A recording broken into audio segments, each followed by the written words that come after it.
Hi good morning. मैं हूं जुनेद और आप देख रहे हैं जुनेद एसडीएन।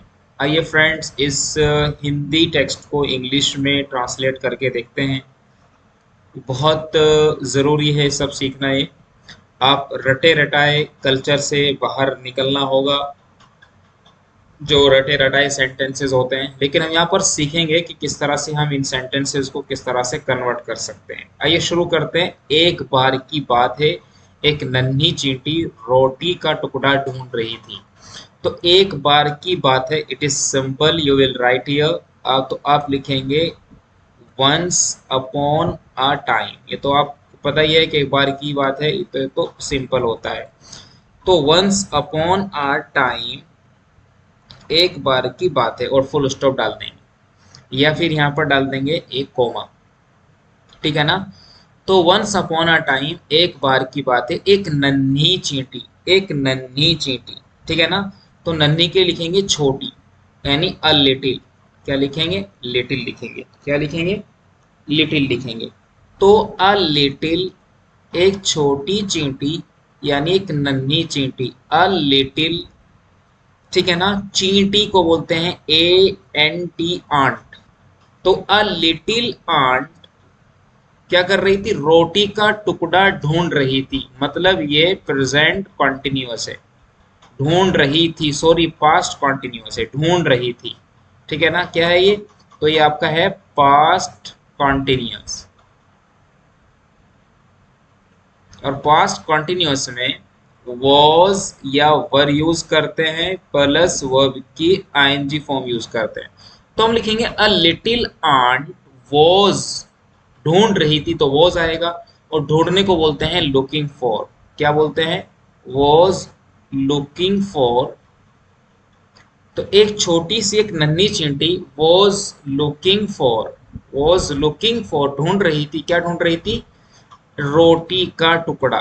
तो for a piece of bread. तो पीस की स्पेलिंग है PIE और CE। For a piece of bread, piece of BREAD, for a piece of bread. तो इस पूरे का ट्रांसलेशन क्या बन गया? इस पूरे का ट्रांसलेशन बन गया कि वंस अपॉन अ टाइम, एक दिन, एक बार की बात है, अ लिटिल आंट, एक नन्ही चींटी, वॉज लुकिंग फॉर, तलाश कर रही थी, ढूंढ रही थी, अ पीस ऑफ ब्रेड, रोटी का एक टुकड़ा। यहाँ तक क्लियर हुआ। उसके बाद है वे बहुत मेहनती थी। तो यहाँ पर क्योंकि हम चींटी को फेमिनिन जेंडर मानते हैं, तो यहाँ पर शी बोलेंगे। तो हम लिखेंगे शी, वो मेहनती थी, थी के लिए आएगा, थी के लिए क्या आएगा? वॉज। तो शी वॉज, वो थी, वह थी, क्या थी? बहुत मेहनती। तो वेरी, तो she was very hard working. तो हार्ड वर्किंग बोलते हैं मेहनती को, हार्ड वर्किंग। तो she was very hard working, वो बहुत मेहनती थी। उसे एक बड़ा टुकड़ा मिला। ठीक है ना। मिला ऐसे लिखेंगे, उसे एक बड़ा टुकड़ा मिला। तो मतलब उसने पा लिया। ठीक है ना। तो उसे मिला मतलब उसने पा लिया। तो शी फाइंड, उसे मिला, मतलब ये पास्ट इंडेफिनिट है। ये क्या है? ये पास्ट इंडेफिनिट है। और यहाँ पर हम पास्ट इंडेफिनिट में वर्ब की सेकंड फॉर्म लेकर के आएंगे। तो पाना, मिलने को बोलते हैं फाइंड, और इसकी सेकंड फॉर्म आती है फाउंड। तो हम बोलेंगे यहाँ पर शी फाउंड, उसे मिला, क्या मिला? एक बड़ा टुकड़ा। ठीक है ना। तो she found a big piece, बड़ा टुकड़ा मिला, तो मतलब अ बिग पीस, तो उसे एक बड़ा टुकड़ा मिला। She found a big piece, बड़ा टुकड़ा मिला, लेकिन वे भारी था। बट, लेकिन भारी था मतलब हैवी था। बट इट वॉज, यानी ये टुकड़ा था, क्या था? भारी था। इट वॉज हैवी, भारी को बोलते हैं हैवी। तो इट वॉज हैवी, वो क्या था? भारी था। हैवी की स्पेलिंग चेक करेंगे, HEAV और Y। But it was heavy, लेकिन वे भारी था। यहाँ तक हमने इसका ट्रांसलेशन कंप्लीट कर लिया है। इसके बाद फिर भी चींटी ने हिम्मत नहीं हारी। यह है आपका फिर भी चींटी ने हिम्मत नहीं हारी। तो हिम्मत नहीं हारने को क्या बोलते हैं? हिम्मत हारने को बोलते हैं टू गिव अप। हिम्मत हारने को क्या बोलते हैं? हिम्मत हारना।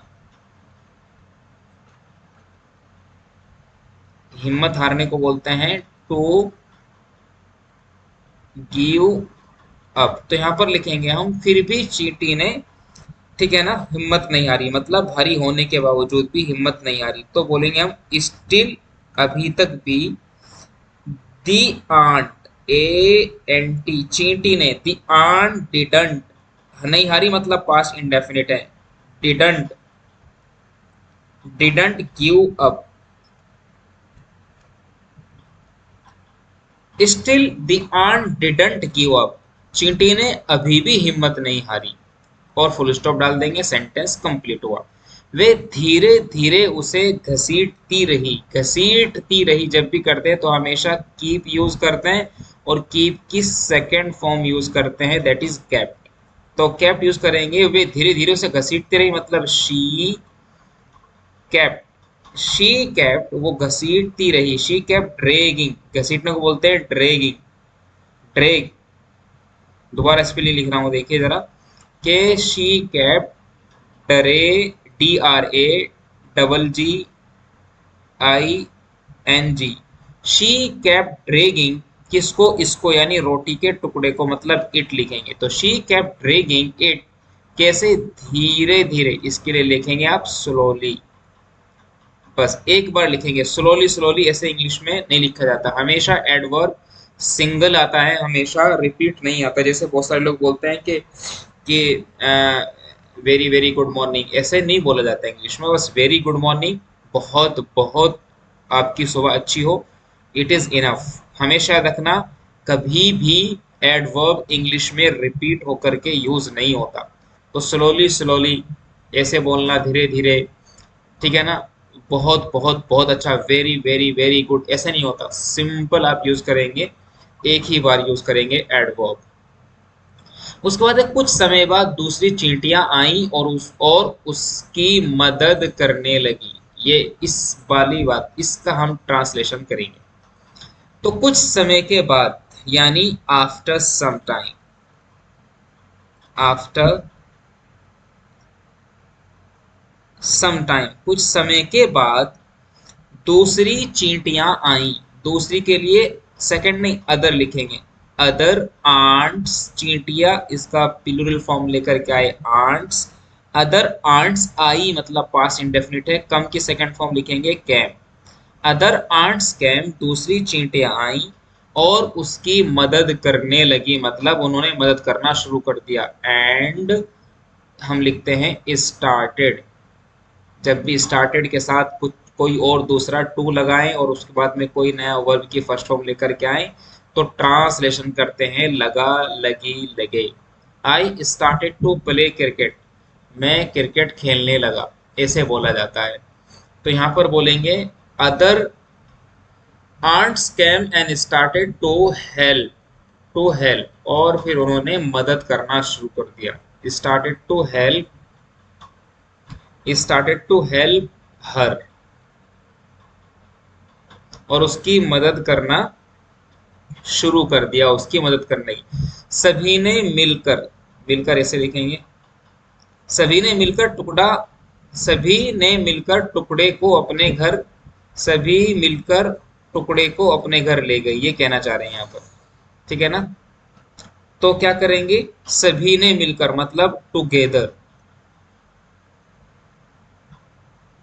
टुगेदर एक साथ, फिर कॉमा डालेंगे, उन्होंने लिया, दे, ठीक है ना, उन्होंने लिया, दे टुक द पीस, ठीक है ना, they took the piece,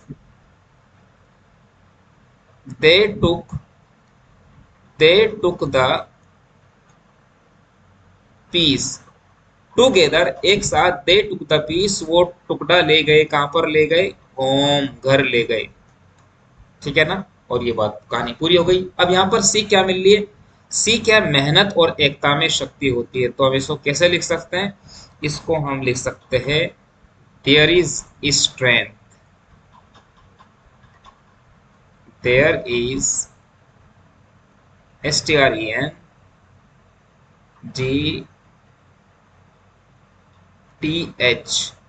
there is strength, ताकत होती है किसमें, एकता में और मेहनत में। There is strength in hard work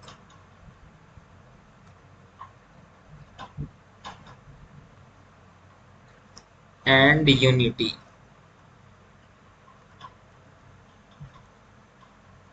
तो ये इस तरह से आप सिंपली कर लेंगे।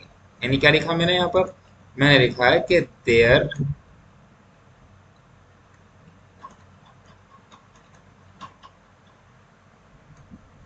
There is strength in hard work and unity. तो एकता में, शक्ति में ताकत होती है, एकता में मेहनत में, और एकता में स्ट्रेंथ ताकत होती है। कैसा लगा ये? चैनल को सब्सक्राइब करिए, लाइक करिए, शेयर करिए।